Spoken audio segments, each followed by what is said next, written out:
Hello everyone, কি অবস্থা? আশা করি সবাই ভালো আছে। আমি আছি এই মুহূর্তে আব্দুস সামাদ, যেটা ইয়াতে। তো এখানে সব থেকে বিষয়টা ভালো লাগছে, সবাই বিকেল হলে ঘুরতে আসে। দেন এখানে বাইক স্ট্যান্ড হয়। আবার এই যে রোডটা দেখতেছেন, এই রোডটা হচ্ছে বাইক স্ট্যান্ডের রোড। আর এটা ওদের একটা মানে পুরাতন রাজ্য, এটাকে ভাঙে নাই, রাইকা দিছে সুন্দরের জন্য।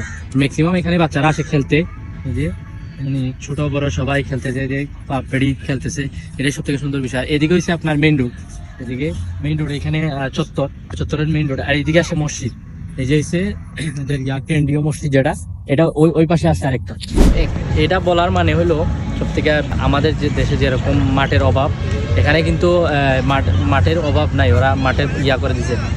এরা যত পারতেছে এরা বড় করতেছে, কেটে কেটে বড় করতেছে।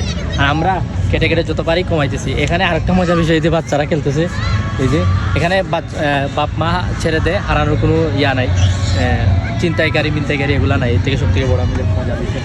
চলুন আমরা আরো একটু হেঁটে হেঁটে আপনাদেরকে আরেকটু কিছু জিনিস তথ্য দেই। এখানে ধরেন আপনি যদি কুয়ালালামপুর থেকে আসেন, এটা কুয়ালালামপুরের এই সাইড আপনার আসেন, তাহলে আপনার ট্যাক্সি ভাড়া মিনিমাম 14 থেকে 15 টাকা নিবে। আর এই সাইডে আছে, এটার অপোজিট সাইডে আছে আপনার একটা পানির আছে আপনার গাং, যেটাকে বলে আমাদের ভাষায় গাং। শুদ্ধ ভাষা হইল গিয়ে এটা হলো নদীর একটা খাল আছে। আর এর অপোজিটে আছে আপনার চায়না মার্কেট।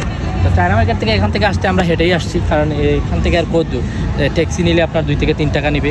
চলুন এই জায়গার দৃশ্য আপনাদের দেখাই। সব থেকে মজার বিষয় হলো আরেকটা হয়েছে এই জায়গায়, এই যে আমার ফাইম ভাই ডাকতেছে। এখানে খেলাধুলার জন্য বেস্ট জায়গা, ছেলেমেয়েরা সবাই থাকে, পর্দাশীল অপর্দাশীল।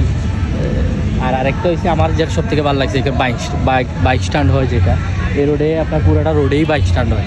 আপনি চাইলে আইসা বাইক স্ট্যান্ড করতে পারবেন, এখান থেকে রেন্টে বাইক নিতে পারবেন। তো নেক্সট ব্লগে দেওয়া হচ্ছে। আল্লাহ হাফিজ।